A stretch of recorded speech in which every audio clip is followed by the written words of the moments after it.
제 아들과 함께 이제 생선을 함께 드셨고요.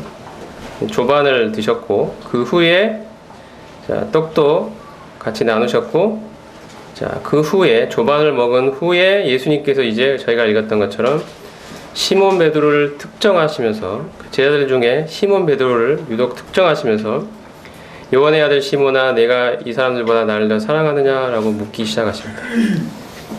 베드로는 처음에 주님 그러나이다 내가 주님을 사랑하는 줄 주님께서 아시나이다 하고 대답했고요. 주님의 대답은 내 어린 양을 먹이라는 것이었습니다. 두 번째 또 주님이 물으셨습니다. 요한의 아들 시몬아 네가 나를 사랑하느냐. 베드로가 또 대답했죠. 주님 그러나이다 내가 주님을 사랑하는 줄 주님께서 아십니다. 주님의 대답은 내 양을 치라는 것이었습니다. 그리고 세 번째 또 주님이 물으십니다. 요한의 아들 시몬아 내가 나를 사랑하느냐. 주님께서 세 번째 네가 나를 사랑하느냐 하심으로 이제 베드로가 근심하여 이 대답하기를 주님 모든 것을 아시오매. 여기 이제 모든 것을 아신다는 그런 표현이 첫 번째 두 번째와는 다르게 들어가게 됩니다. 모든 것을 아시오매 내가 주님을 사랑하는 줄 주님께서 아십니다. 주님은 내 양을 먹이라는 그러한 또 답변을 해주십니다. 우리말 성경에는 잘 드러나 있지 않지만 저희가 아는 대로 주님의 첫 번째 질문은 이제 사랑하다라는 걸 원어로 보면 아가파오라는 단어를 사용하셔서 물으십니다.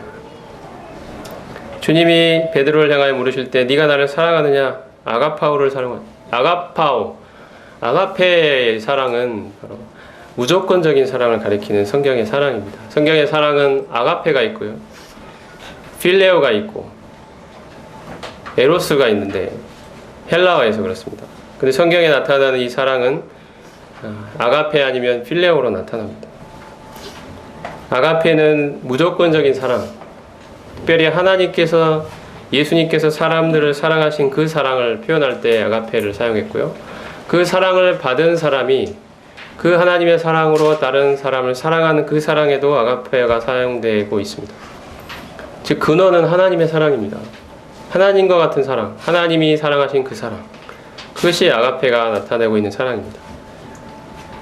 예수님께서 이러한 아가페의 사랑으로 나를 사랑하는지 베드로에게 물으셨습니다. 첫 번째. 거기에 대한 베드로의 답변은 필레오였습니다. 필레오는 사람들 사이의 관계에 기초한 사랑입니다. 호감에 기초한 사랑.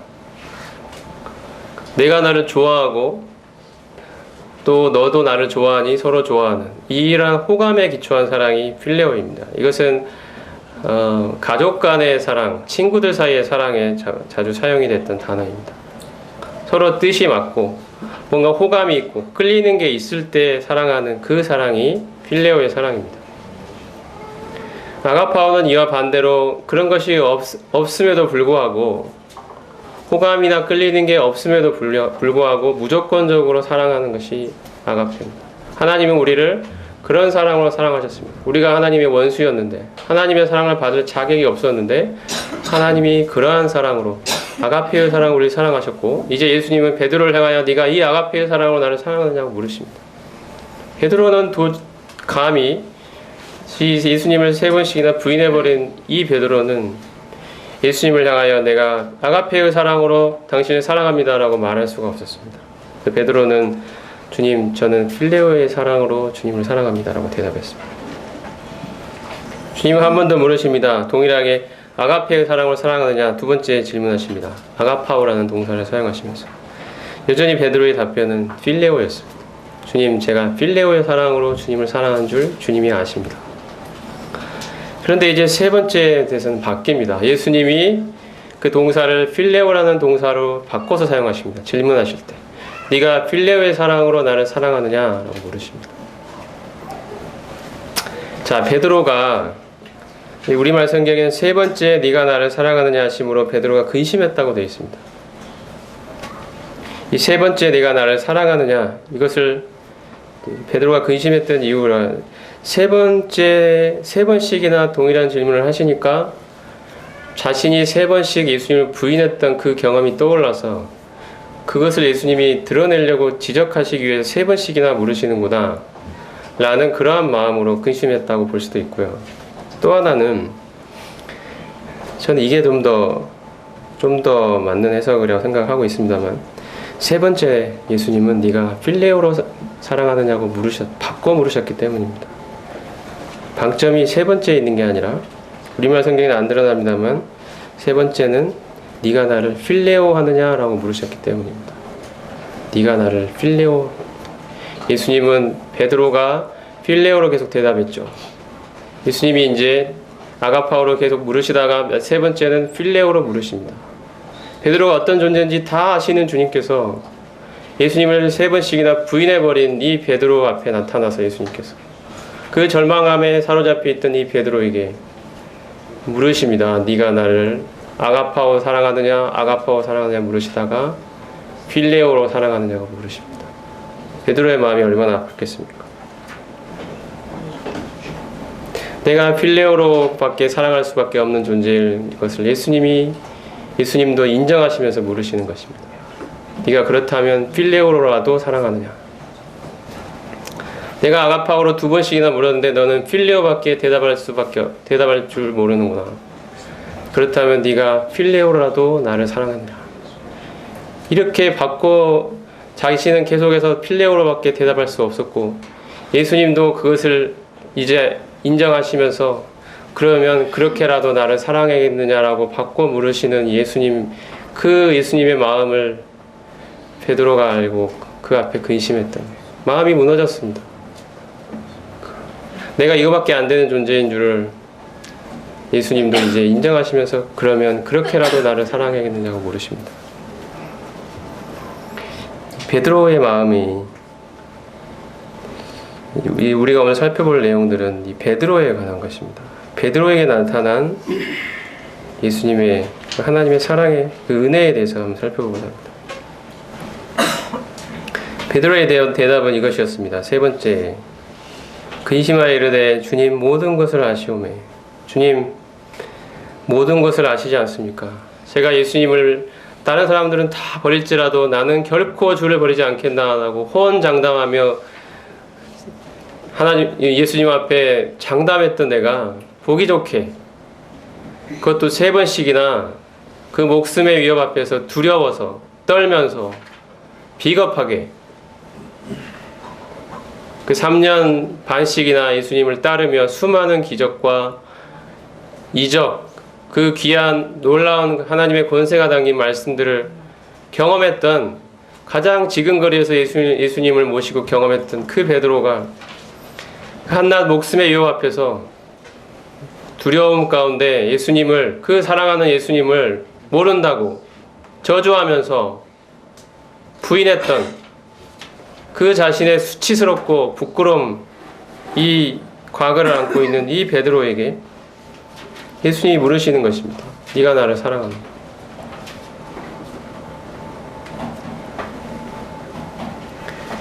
베드로는 말합니다. 주님 모든 것을 아시지 않습니까? 제가 어떤 존재인지 주님은 아시지 않습니까? 저는 필레오로밖에 대답할 수 없습니다. 저는 도저히 아가페라는 단어를 사용할 수가 없습니다.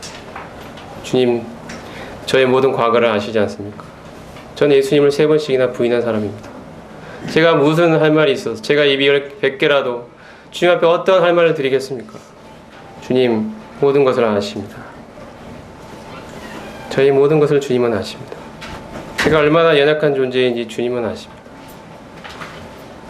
제가 얼마나 무너질 수밖에 없는 존재인지 주님은 아십니다. 제 마음으로는 모든 것을 주님을 위해서 다 바치고 싶은 그러한 마음이지만, 제 실제의 모습은, 저의 진짜 이 모습은 주님을 부인하고 저의 이익을 쫓는 바로 그러한 존재입니다. 주님 모든 것을 아시죠? 하지만 내가 주님을 필레오로 사랑합니다. 주님, 저는 아가페오로 대답할 수는 없지만 필레오로 주님을 사랑합니다. 제가 주님을 사랑합니다. 저는 무너질 수밖에 없었고 연약한 존재이지만 주님을 그래도 필레오로라도 주님을 사랑합니다. 이 고백을 주님은 이끌어내고 계십니다. 바로 그 사람에게, 내가 어떠한 존재인지 철저히 알고 있는 그 사람의 고백 위에 주님이 드디어 중차대한 사명을 맡기십니다. 내 양을 먹이라. 내 양을 치라. 주님이 자신의 모든 것을 다 바쳐 자신의 피를 흘려서 내신 그 자신의 몸된 교회를 맡기는 이 엄청난 일을 자신이 완전히 무너지고 부서진 사람에게 맡기는 것입니다. 이게 주님이 사람을 사용하시는 원리입니다. 자신이 어떠한 존재인지 철저히 느끼고 있는 사람에게, 자신의 자아와 자존심이 짓밟혀 있는, 처절하게 그 바닥에 끝까지 내려가 본 사람에게 주님이 자신의 일을 맡기시는 것입니다. 그 사람만이 주님의 일을 비로소 할 수 있기 때문입니다. 우리는 주님의 일을 한다고 하면서 정말로 스스로의 열심과 혈기에 의존할 때가 너무도 많습니다. 주님이 조금이라도 은사를 주시면 잘난 체하고 마치 이것이 자기 것인 양 자기를 높이고 나의 의지와 나의 생각대로 주님을 섬기고자 애를 씁니다. 그 목표는 주님을 섬기고 주님의 일이라는 그 대의 명분 아래서 사실은 그러한 일로 나가는 그 원동력이 나의 의지, 나의 열심, 나의 혈기, 내 뜻, 내 생각, 내 계획이 될 때가 너무도 많습니다. 하나님은 이러한 점에서 반드시 그 사람의 그 부분을 건드리시고 무너뜨리시고 자존심을 짓밟으시고, 내가 하나님을 섬기는 것은 정말로 하나님의 은혜다라는 고백을 할 수밖에 없는 자로 주님이 만드십니다. 정말 하나님의 은혜 없다면 한시도 살아갈 수 없는 자, 정말 주님의 은혜만이 나의 모든 것이라고 고백할 수 있는 자, 그렇게 사람을 만드신 후에 주님이 자기의 일을 비로소 맡기십니다. 주님의 일은 주님이 하시기 때문입니다. 그것을 인정할 수 있는 자에게 주님이 자신의 일을 맡기십니다. 저는 이거밖에 안 되지만 그래도 주님을 이렇게라도 사랑합니다. 이것은 저의 필생의 고백이고 생명의 고백입니다. 저는 실패하고 비참하게 무너졌지만 이 모든 것이 주님의 은혜임을 고백합니다. 주님의 은혜가 이 일을 하게 할 것입니다. 저는 아무것도 아닙니다. 주님의 은혜만을 찬양드립니다. 이러한 마음과 이러한 태도로 드디어 이 초대교회를 인도하는 중요한 사명을 예수님으로부터 직접 받게 됩니다. 이러한 원리는 성경 곳곳에 나타나 있는데요. 일단 베드로를 삶을 먼저 한번 살펴보겠습니다. 간단하게 살펴보면 요한복음 1장으로 가보겠습니다.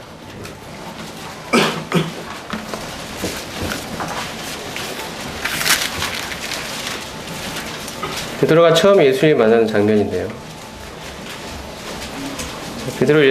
요한복음 1장 41절 보면 먼저 안드레가 예수님을 만났고, 요한의 제자였습니다.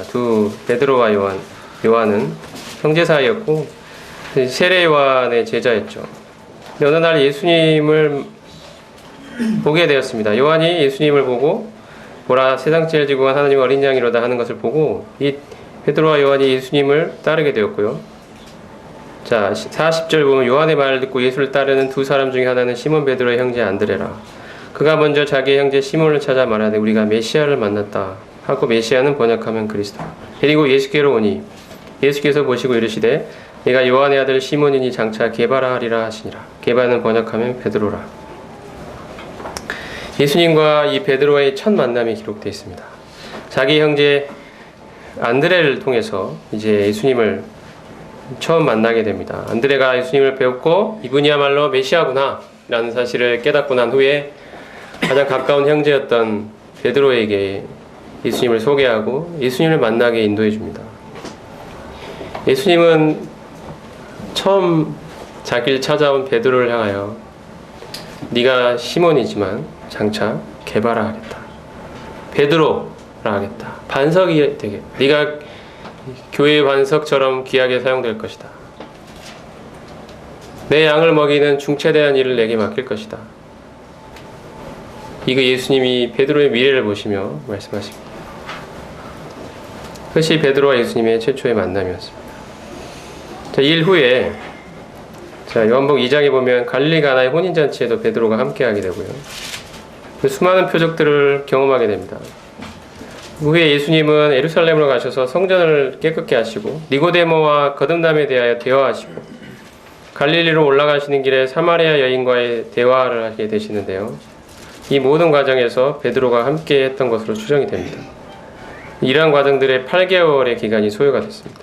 그 후에 예수님이 갈릴리로 가셨고 베드로도 아마 갈릴리가 자기 고향이 자기 본업에 있는 곳이기 때문에 그곳에서 올라간 후에 잠시 예수님을 떠나 있었던 것 같습니다. 본업으로 돌아가서 가족들과 함께 지냈던 것 같습니다.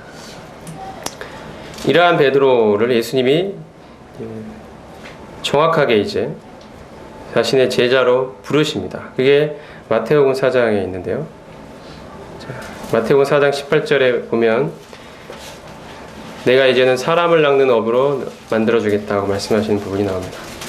이러한 것에 대해 자세한 장면이 누가복음 5장에 있습니다. 누가복음 5장으로 가보겠습니다. 요한복음 21장에 기록되었던 그 물고기를 잡게 하시는 그 동일한 일이 처음에 일었었던 그 장면이 바로 누가복음 5장에 기록이 되어 있습니다. 예수님을 처음에 만나서 좀 따라다니다가 이제 자기 고향으로 가서 이제 가족들과 함께 본업으로 돌아갔던 이 베드로를 예수님이 사람을 낚는 업으로 자기의 제자로 부르시는 그 장면입니다. 자, 5장을 보면 누가복음 5장 무리가 몰려와서 하나님의 말씀을 들을새 예수는 게네사렛 호숫가에 서서 호숫가에 배 두 척이 있는 것을 보시니 어부들은 배에서 나와서 그물을 씻는지라. 예수께서 한 배에 오르시니 그 배는 시몬의 배라. 육지에서 조금 떼기를 청하시고 앉으사 배에서 무리를 가르치시더니 말씀을 마치시고 시몬에게 이르시되 깊은 데로 가서 그물을 내려 고기를 잡으라. 시몬이 대답하여 이르되 선생님 우리들이 밤이 새도록 수고하였으되 잡은 것이 없지만 말씀에 의지하여 내가 그물을 내리이다 하고 그렇게 하니 고기를 잡은 것이 심이 많아 그물이 찢어지는지라. 이에 다른 배에 있는 동무들에게 손짓하여 와서 도와달라 하니 그들이 와서 두 배의 체험에 잠기게 되었더라. 시몬 베드로가 이를 보고 예수의 무릎 아래에 엎드려 이르되 주여 나를 떠나소서 나는 죄인이로소이다 하니 이는 자기 및 자기와 함께하는 모든 사람이 고기 잡힌 것으로 말미암아 놀라고 세베대의 아들로서 시몬의 동업자인 야고보와 요한도 놀랐습니다. 예수께서 시몬에게 이르시되 무서워하지 말라. 이제부로는 내가 사람을 취하리라 하시니 그들이 배들을 육지에 대고 모든 것을 버려두고 예수를 따르니라. 자, 그 전에는 요한을 따라다니다가요. 요한이 요단강 근처에서 회개의 세를 베풀면서 말씀을 전파했습니다. 그 요한을 따라다니는 요한의 제자로 살다가 어느 날 예수님을 만났고 예수님이야말로 요한은 그 신들매를 풀기도 감당할 수 없다고 고백한 그 메시아라는 사실을 베드로는 알게 됐습니다. 그리고 나서 예수님을 조금 따라다니다가 갈릴리 지역으로 이동을 하게 되면서 자기의 원래 본업으로 돌아갔죠. 예수님과 몇 개월 있으면서 예수님의 말씀도 듣고 예수님이 행하시는 기적도 경험하고 했었습니다.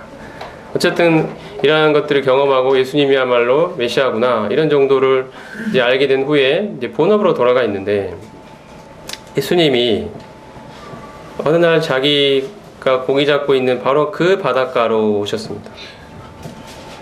그 게네사렛 호숫가, 갈릴리 호수, 갈릴리 바다라고 불리는 이 게네사렛 호숫가에 오셨고요. 예수님이 마침 베드로의 배에 오르셨습니다. 그리고 육지에서 조금 떼기를 청하신 후에 그 베드로의 배에 앉으셔서 무리를 가르치셨습니다. 그리고 그 말씀을 마치시고 베드로에게 깊은 데로 가서 그물을 내려 고기를 잡으라. 베드로가 대답합니다. 우리들이 이 바다에서 잔뼈가 굵은 어부들입니다. 밤새 우리가 고기가 잘 잡힐 것으로 예상되는 곳에서 그물을 내리고 고기를 잡았지만 아무것도 잡을 수가 없었습니다. 예수님은 당신은 어부도 아니고 이곳 바다에 익숙한 사람도 아닌데 이런 생각들이 마음속에 있었겠죠. 근데 베드로가 하는 말이 무엇입니까? 말씀에 의지하여 내가 그물을 내리리다. 베드로는 이미 주님의 말씀을 많이 들었습니다. 그동안 따라다니면서 많이 들었고요. 그 다음에 이 자신의 배에 오르사 무리를 가르치시는 그 말씀도 지금 방금 들었습니다. 이 예수님의 말씀이라면 내가 말씀대로 행할 수 있겠다라는 확신이 들었습니다. 이 말씀이라면 그토록 놀랍고 하나님의 권세가 담긴 그 말씀을 그동안 많이 들었기 때문에 이 말씀이라면 내가 예수님을 믿고 그물을 내릴 수 있겠다. 나의 경험과 상식을 떠나서 그걸 뛰어넘어서 예수님이 말씀이라면 내가 내릴 수 있겠다. 그래서 그물을 내리게 됩니다. 그 말씀대로. 그리고 자신의 경험과 상식에 뛰어넘어서 예수님이 수많은 고기를 잡게 해주십니다. 이것은 사람이 하는 일이 아니다. 이것은 하나님의 권세가 나타난 일이다. 베드로가 그것을 경험하게 되고요. 주님 앞에 엎드립니다. 주여 나를 떠나소서. 나는 죄인입니다. 그 하나님의 위대한 영광이 나타나는 그 순간에 사람들의 반응은 항상 이랬습니다. 구약을 보더라도 그렇고 이사야도 그렇고 화로다 나야 망하게 되었다. 하나님의 영광 앞에서 사람은 두려워 떨게 됩니다. 자신의 죄인됨을 고백하게 됩니다. 이처럼 죄 많고 더러운 이 사람 앞에 나타난 하나님의 거룩한 영광을 보고 사람들은 엎드립니다. 주여 나를 떠나소서. 나는 죄인입니다. 이러한 베드로에게 예수님이 말씀하십니다. 두려워하지 말아라. 너는 지금까지 물고기 낚는 업으로 살아왔지만 지금부터는 사람을 낚는 업으로 내가 만들어주겠다. 새로운 삶의 비전을 보여주십니다. 이 예수님이라면 이제 내가 나의 모든 삶을 걸고 모든 것을 다 바쳐서 따를 수 있는 분이라는 그 확신이 베드로에게 찾아왔습니다. 그래서 이제 자기 배를 거기에 버려두고 가족들을 다 남겨놓고 모든 것을 버린 채 예수님을 향하여 예수님과 함께 이제 새로운 삶을 시작하게 됩니다. 예수님의 제자로서. 이것이 베드로가 예수님을 경험했던 게네사렛 호숫가에서의 경험이었습니다. 근데 바로 그와 같은 동일한 일이 부활하신 예수님께서 물고기 잡으러 갔던 이 베드로에게 똑같은 일을 경험하게 해주십니다. 물고기를 못 잡았습니다. 부활하신 예수님이 나타나셔서 배 오른편에 그물을 던졌더니 물고기가 엄청나게 잡힌 것입니다. 제자들은 알았습니다. 바로 그분이 예수님이란 것을.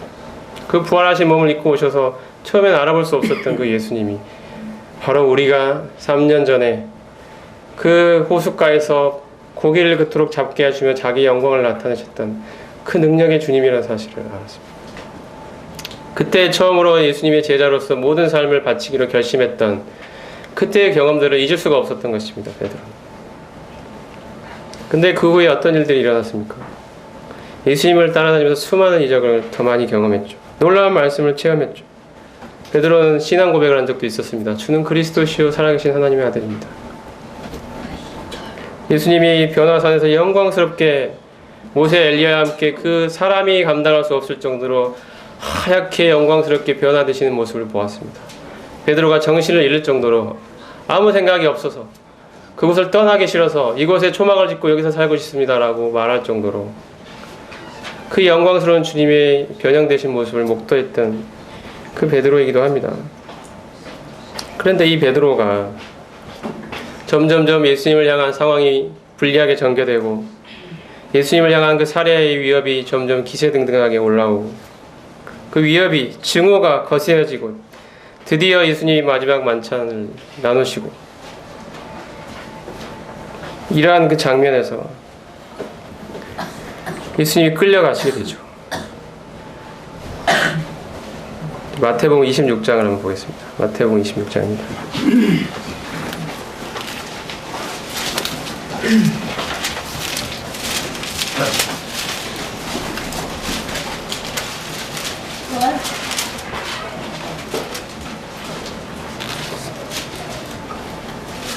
마지막 만찬을 나누신 후에 31절을 보겠습니다.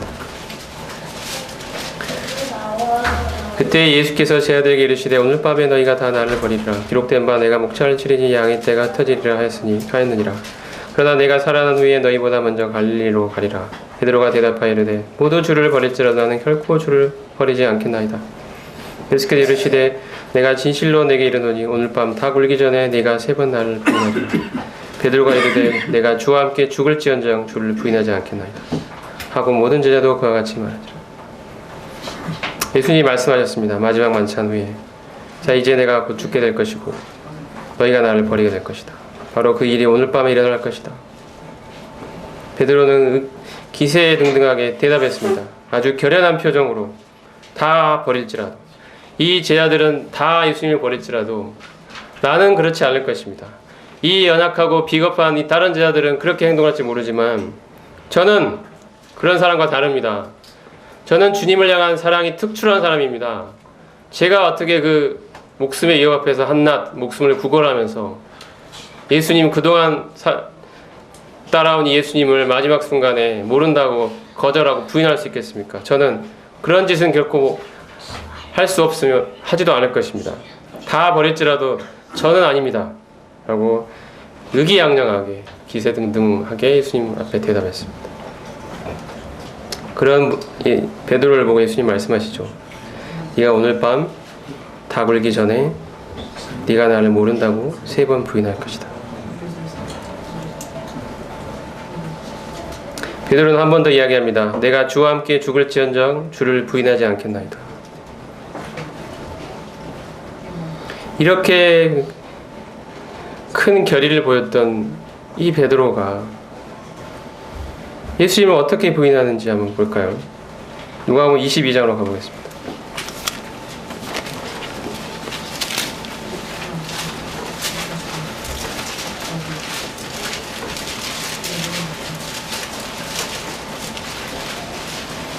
예수님을 모른다고 부인하는 장면이 마태복음, 마가복음, 누가복음, 요한복음에 다 나옵니다만 누가복음 한 곳을 대표적으로 한번 살펴보겠습니다. 22장 54절입니다. 예수를 잡아 끌고 대제사장의 집으로 들어갈새 베드로가 멀찍이 따라가니라. 베드로는 가까이 따라가지도 못하고 멀찍이서 예수님을 쫓았습니다. 가까이 갔다가 혹시 자기가 예수님을 따르던 제자임이 들통날까봐 멀찍이 따라갔습니다. 사람들이 뜰 가운데 불을 피우고 함께 앉았는지라. 베드로도 그 가운데 앉았더니 자 이제 날씨가 추웠고요. 또 시간이 너무 늦었기 때문에 사람들이 뜰 가운데 불을 피웠습니다. 베드로가 이제 불 가운데 함께 앉으면서 베드로의 얼굴이 이제 불 가운데에서 불빛 속에 나타나게 된 것입니다.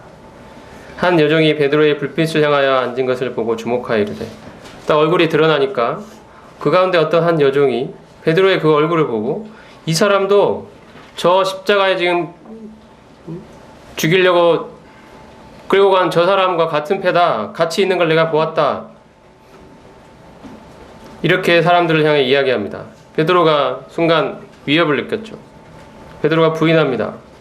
베드로가 부인하여 이르되 이 여자여 내가 그를 알지 못한다. 무슨 소리냐? 나는 그 사람 모른다. 네가 나를 잘못 봤다. 이렇게 이야기합니다. 조금 후에 다른 사람이 보고 이르되 다른 사람이 또 이야기합니다. 너도 그 도당이라. 너도 한패다. 베드로가 이르되 이 사람아 나는 아니로라. 무슨 소리냐? 나는 그를 모른다. 네가 사람 잘못 봤다. 나는 그 사람 모른다. 1시간쯤 있다가 또 한 사람이 장담하여 이르되 이는 갈릴리 사람이니 참으로 그와 함께 있으니라. 무슨 소리냐? 진짜 너가 함께 있던 것이 너무 분명한데 또 다른 사람이 이야기하니까 베드로가 이릅니다. 말합니다. 60절에 보면 이 사람아 나는 네가 하는 말을 알지 못하노라. 이렇게 이야기를 합니다. 다른 성경에 보면 저주하여 맹세했다고도 기록되어 있습니다. 아직 말하고 있을 때 닭이 울었습니다. 3번째 부인하고 있던 그 순간에 닭이 울었죠. 그리고 참으로 베드로가 잊을 수 없었던 인상적인 장면이 하나가 있었습니다. 그것은 61절에 기록된 대로 주께서 돌이켜 베드로를 보시니 이 장면입니다. 끌려가던 주님께서 돌이켜서 베드로를 보아주셨습니다. 이 3번 부인하고 있는 이 베드로가 3번째 부인하던 그 장면, 그리고 닭이 마침 울던 그 장면에서 예수님이 고개를 돌려 베드로의 얼굴을 보아주셨습니다. 베드로와 눈을 마주치셨습니다. 이 예수님, 그 머리에는 가시면류관으로부터 피가 흘러내리고 그 온몸에는 맞으신 채찍으로 살이 찢겨 계시는 그 예수님께서 끌려가시는 그 장면에서 베드로에게 눈을 맞춰주신 것입니다. 베드로야, 내 말대로 되지 않았니? 너는 나를 결코 부인하지 않겠다고 이 사람들은 다 버릴지라도 나는 버리지 않겠다고 그렇게 호언장담하던 너였지만 내가 말한 대로 닭 울기 전에 네가 3번 나를 부인한다고 말했던 것처럼 그렇게 되지 않았니 베드로야 하며 예수님이 눈을 마주치신 것입니다. 나는 이것을 다 알고 있었고 너를 향해서 미리 말했고 이제 그 말대로 이루어졌다. 예수님이 눈도장을 딱 찍어주신 것입니다. 확인을 딱 시키신 거죠. 내 말이 맞지? 이것은 예수님이 베드로를 향해서 어떤 그 트집을 잡고 흠을 잡아내기 위한 어떤 그러한 눈빛이 아니라 네가 나를 앞으로 섬기고 이 초대기의 기둥 같은 일꾼으로 내 양을 내가 그토록 사랑하는 양들을 치는 일을 하기 위해서는 이 과정을 반드시 밟아야 한다. 너는 네 자신이 어떤 존재인지 모르고 있지 않느냐. 너는 너의 열심과 네가 가진 그 재능과 은사라면 얼마든지 나를 잘 섬길 수 있고 실력을 발휘할 수 있다고 스스로 생각하고 있지 않느냐. 하지만 나를 섬기려면 네가 부인되어야 한단다. 네가 얼마나 연약하고 부족하고 못난 존재인지 너는 네 자신을 알아야 한다. 네가 하나님의 은혜로 하나님을 섬기는 것임을 알아야 한다. 너의 의지와 열심 이것으로 섬기는 것이 아님을 너는 뼈저리게 느끼게 될 것이다. 그 과정이 참으로 마음이 아프겠지만 반드시 거쳐야 하는 것이고 그 과정을 거쳤을 때 너는 비로소 하나님의 참된 일꾼으로 다시 태어나게 될 것이다. 이제 너가 지금 그 과정을 거치고 있는 것이다. 이것은 너에게 반드시 필요한 과정이다. 예수님이 베드로를 향해 눈을 마주치신 것입니다. 주께서 돌이켜 베드로를 보시니 베드로는 이 예수님의 눈빛을 결코 평생 잃을 수 없었을 것입니다. 평생 잃을 수 없는 그 예수님과의 눈맞춤이었습니다. 그리고 베드로는 주의 말씀이 생각이 나서 밖에 나가서 심히 통곡했다고 되어 있죠. 내가 이거밖에 안 되는구나. 내가 이런 존재구나. 한동안 베드로는 큰 상심에 아마 빠졌을 것입니다. 내가 그렇게 호언장담했는데 스스로가 미웠을 것입니다. 견디기 힘들었을 것입니다. 자존심이 엄청나게 상했겠죠. 마음이 무너지고 부서졌을 것입니다. 내가 이거밖에 안 되는구나. 포기하고 싶었을 것이고 물러나고 싶었을 것이고 어디 멀리서 쥐구멍이라도 들어가고 싶고 예수님의 일이라면 이젠 쳐다보지도 않고 모든 걸 다 포기하고 싶었을 것입니다. 그 베드로의 실패가 성경에 명백하게 기록이 되어 있습니다. 하지만 이제 아까 처음에 살펴봤던 것처럼 예수님이 그런 상태에 있는 베드로에게 나타나 주십니다. 그리고 이제 베드로가 주님을 섬기는 것은 모든 것이 주님의 은혜임을 3번의 질문을 통해 깨닫게 해주십니다. 베드로는 나의 능과 나의 열심이 아니라 오직 하나님의 은혜로 하나님의 일을 하는 것임을 이제 몸으로 자신의 체험으로 자신의 모든 마음을 다해서 그의 존재의 가장 깊은 곳으로부터 경험하게 됩니다. 바로 이 바탕 위에서 주님이 자신의 일을 그에게 맡겨주십니다. 사람이 주님을 섬길 수 있게 된 것은 오로지 주님의 은혜로 인한 것입니다. 주님을 향한 아무리 선한 의도로 하더라도 사람은 얼마나 자기의 열심과 혈기를 에너지 삼기 쉬운 존재인지 모릅니다. 자신이 철저히 무너지고 오직 주님의 은혜만으로 주님의 은혜로 인해서만 섬길 수 있는 존재임을 진심으로 인정하는 자리에 이르기까지 하나님은 인도해 가십니다. 베드로에게 있어서 예수님을 3번씩이나 부인했던 그 경험은 참으로 치욕스럽고 잊어버리고 싶은 그런 아픈 경험이었겠지만 하나님을 섬기는 자로 살아가기 위해서 반드시 필요한 경험이었습니다. 혈기 많던 인간 베드로는 자신이 철저히 무너지고 자존심이 부서지는 경험을 통해서 주님을 섬기는 에너지는 자신에게서 나오는 것이 아니고 오직 주님 자신에게서 나온다는 사실을 뼈저리게 느끼게 되었습니다. 오로지 주님의 은혜를 의지하여 다시 일어서게 된 것입니다. 주님은 자신이 무너지고 부서진 베드로에게 비로소 주님의 양을 치라는 중차대한 사명을 맡기실 수 있었습니다. 출애굽기로 한번 가보겠습니다. 출애굽기 3장 3장 1절 보겠습니다. 베드로가 그의 장인 미디안 제사장 이도의 양떼를 치더니 그 떼를 광야 서쪽으로 인도하여 하나님의 산 호렙에 이르매 여호와의 사자가 떨기나무 가운데로부터 나오는 불꽃 안에서 그에게 나타나시니라. 그가 보니 떨기나무에 불이 붙었으나 그 떨기나무가 사라지지 아니하는지라. 이에 모세가 이르되 내가 돌이켜 가서 이 큰 광경을 보리라. 떨기나무가 어찌하여 타지 아니하는고 하니 그때 여호와께서 그가 보려고 돌이켜 오는 것을 보신지라. 모세가 하나님의 산 호렙산에서 떨기나무가 불이 붙어 있는데 그 불이 떨기나무를 태우지 않고 있는 이상한 장면을 목격하는 장면입니다. 나무에 불이 붙어 있는데 나무가 타지 않고 있습니다. 불은 붙어 있습니다. 불이 붙어 있는데 타지 않고 있습니다. 이 신기하고 놀라운 장면을 지금 모세가 목격하는 장면입니다.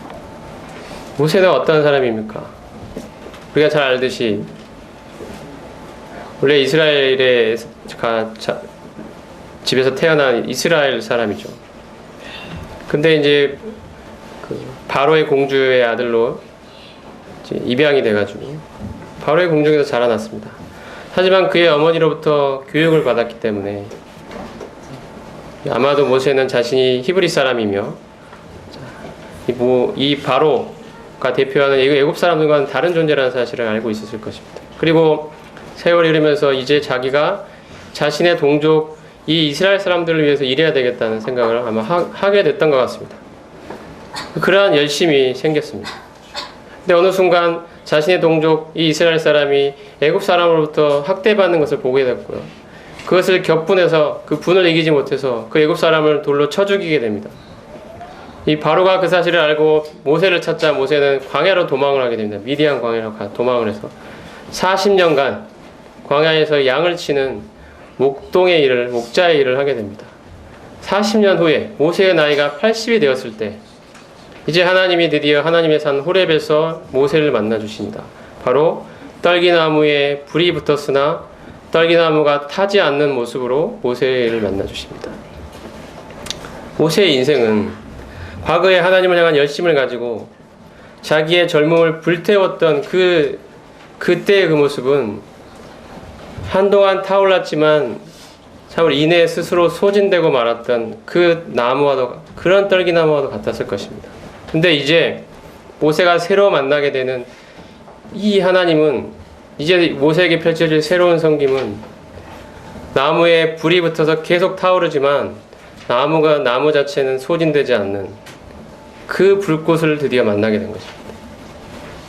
자기의 의지와 열심을 의존했을 때는 잠시 타오르는 것 같다가도 금세 그 불꽃이 사그라들고 나무가 불타버리고 소진되는 그러한 섬김을 하나님께 했다면 이제 40년간의 그 목자로서의 경험을 통해서 자신이 철저하게 무너지고 나는 아무런 능력이 없고 뭔가 우리가 출애굽기 읽으면 정말 바보스럽다고 생각이 들 정도로 이런 사람을 어떻게 하나님이 쓰시겠냐, 아무런 자신감도 없고 나는 입이 뻣뻣하고 둔하여 할 수 없나이다 라고 하나님께 계속적으로 못한다고 하나님이 화를 내실 정도로 못한다고 계속 자기를 부인해가는 자기가 정말 부서지고 무너져서 무능한 자로 낮아져 있는 이 모세에게 하나님이 나타내 주십니다. 너가 젊었을 때는 스스로의 혈기에 의존해서 나의 일을 한다고 하면서도 조금 불타올랐다가 이내 사그라들었던 그런 섬김을 했지만 이제는 네 스스로가 어떤 존재인지 알고 있는 이 바탕 위에서 내가 그 일을 할 것이니 이러한 섬김은 활활 타오르면서도 나무가 소진되지 않는 바로 그러한 일이 될 것이다. 마치 하나님은 그것을 보여주는 것처럼 떨기나무 가운데 불이 타지만 나무는 그 불에 타 사그라들지 않는 모습으로 모세를 찾아오셨습니다.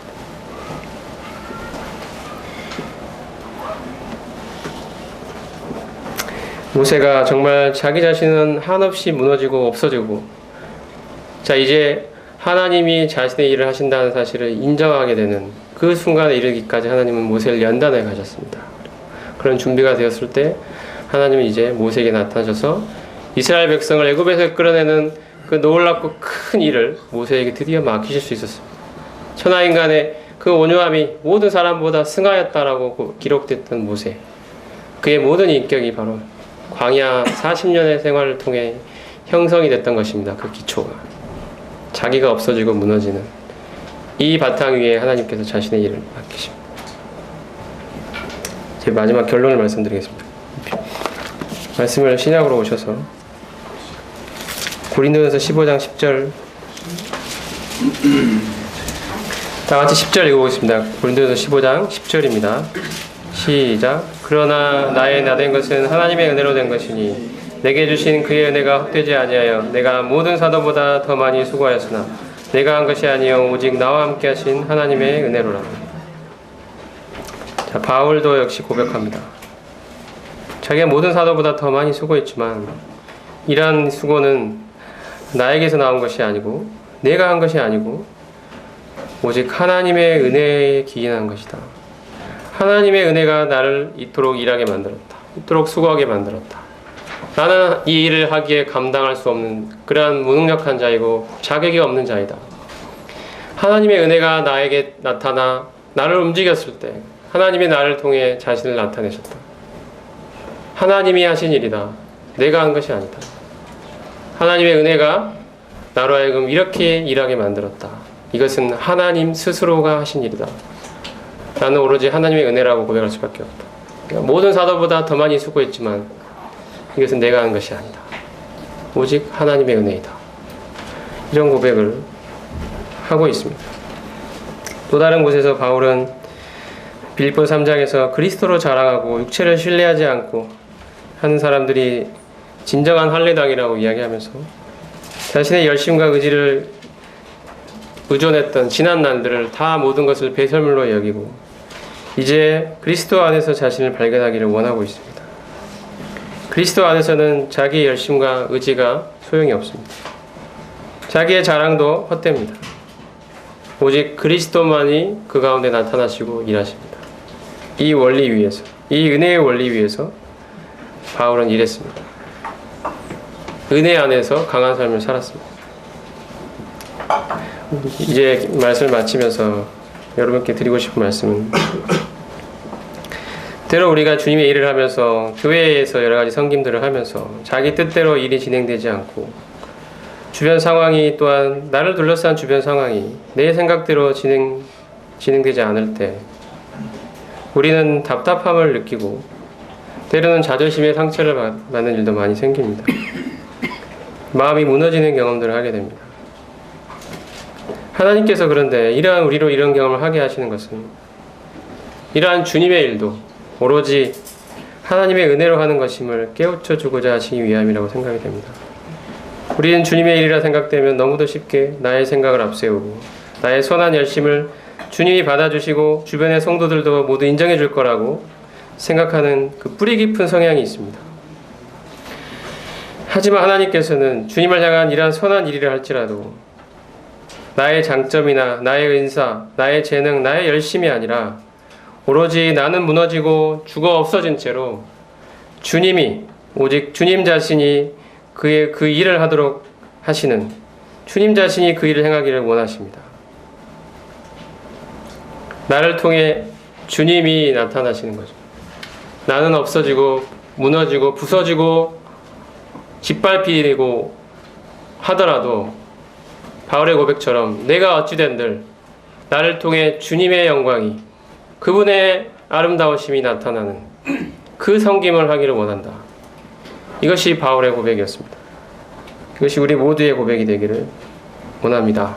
주님의 일을 할 때뿐 아니라 우리 모두 개인의 삶에 있어서도 하나님이 왜 나를 무너뜨리고 부서지고 깨트려지는 경험들을 하게 하시냐.